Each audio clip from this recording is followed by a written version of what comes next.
اچھا تو اس کا کیا یعنی کیا چینل اس کا کیا سجیسٹ کریں گے آپ؟ یعنی کیا کرنا چاہیے؟ کیا دیکھیے اس رحمۃ وقت تو اللہ ایک جی افغانستان کے ساتھ تو ہمارا عوامی سطح پر بھی رابطہ رہا ہے نا، علماء جو ہیں ان کے ذریعے بھی رابطہ رہا ہے، اور پھر کئی عمائدین ایسے ہیں جن کے ذریعے رابطہ رہا ہے، اور براہ راست حکومتی جو حکام ہیں ان کا رابطہ بھی رہا ہے، تو یہ سارے چینلز ہمیں استعمال کرنے چاہیے۔ سارے کرنے چاہیے اور ہو رہے ہیں. اس میں سفارت کاری کا بھی ہو رہا ہے. صادق صاحب بھی ہیں. کے پی گورنمنٹ کا اپنی سطح کے اوپر کوشش کر رہی تھی، لیکن ادھر بھی مائدین کے بھی ہیں. اور ابھی جو طورخم کے اوپر جو مسئلہ بنا ہوا ہے، دونوں طرف سے جو کمیٹی بنی ہوئی ہے اس پہ بھی مذاکرات ہو رہے ہیں. کئی سطحوں کے اوپر اس وقت مذاکرات ہیں، لیکن جو سب سے زیادہ مشکل پیش آ رہی ہے پاکستان کو، وہ براہ راست رابطہ جو ہے وہ قندھار کے ساتھ بنانے میں آ رہی ہے. پہلے بھی آئی تھی، 90s میں بھی آئی تھی، مشکل پیش آئی تھی. تو اب اس دفعہ مشکل اس سے زیادہ ہے کہ قندھار کے ساتھ رابطہ ہو اور اس کو کنونس کیا جائے کہ ہمارے جو مطالبات ہیں، تحفظات ہیں، ان کو دور کیا جائے.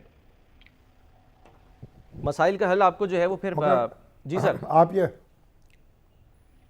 جی مسائل کا حل تو اس میں دیکھیں، ہی ہے. اس وقت تو جو رانا صاحب سوال لے لیجیے گا شامی صاحب کا سر. جی شامی صاحب. کے پی کے کی حکومت ہے وہ تو بار بار یہ تقاضا کر رہی ہے کہ ہمیں جرگہ جو ہے اس کو جانے کی اجازت دی جائے، اور ہم افغان گورنمنٹ سے براہ راست جا کے بات کرنا چاہتے ہیں، اور فیڈرل گورنمنٹ کی طرف سے ابھی ان کو اس کی اجازت نہیں دی جا رہی. تو یہ کوئی مفید کارروائی ہو سکتی ہے؟ بالکل بھی نہیں، کاؤنٹر پروڈکٹیو ہوگی اور ہو چکی ہے. کیونکہ صوبائی حکومت کا جا کے مذاکرات کرنا، انہوں نے بھی مذاکرات کن سے کرنے ہیں؟ وہاں کے قائم مقام وزیر داخلہ سے کرنے ہیں، یا خوست کے گورنر سے کرنے ہیں، ننگرہار کے گورنر سے کرنے ہیں. اور ننگرہار کے گورنر نے تو پرسوں کہا کہ جو بچے کچھ علاقوں میں پاکستانی کرنسی میں کاروبار ہو رہا تھا اس کو بھی بند کر دیں. تو اس کا کوئی نہیں ہوگا، بلکہ وہ تو اس وقت کابل میں مذاق اڑا رہے ہیں کہ دیکھیں کہ یہ ہمارے ساتھ مذاکرات کریں گے اور آپس میں لڑیں گے. تو وہ تو یکسوئی چاہیے پاکستان کے اندر. اور یکسوئی بے شک دیکھیں کہ دو ہی طریقے ہیں اس وقت پوری دنیا کے اندر لیجیٹمیسی ہے کہ آپ جو ہے اپنے تحفظ کے لیے پریمپٹیو سٹرائک کر سکتے ہیں. اور اسی اصول کی بنیاد کے اوپر جو ہے پاکستان نے پہلے بھی ایک دو سٹرائکس کی ہیں. تو آپشنز کو کھلا رکھنا چاہیے، تو تبھی جو ہے پریشر بلڈ ہوگا. اور سفارت کاری کو ذرا مؤثر ہتھیار کے طور کے اوپر اور صحیح طریقے سے، اور اس کے مسلسل بات ہوتی رہنی چاہیے پارلیمنٹ میں بھی، اور گائیڈ لائن دینی چاہیے تاکہ کمزوری کا تاثر نہ جائے. یہ پاکستان سے بہت زیادہ یہ تاثر جا رہا ہے.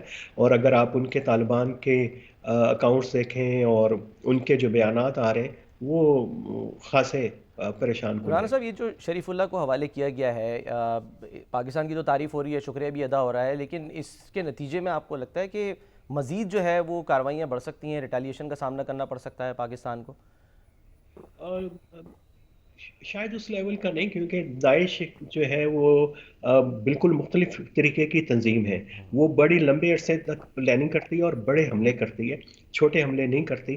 تو پاکستان کے اندر اگر یقیناً کہیں نہ کہیں پہ ان کے منصوبہ ساز بیٹھے ہوں گے، تو ریٹیلیشن کا تو نہیں ہے، لیکن بہرحال خطرہ تو ہے.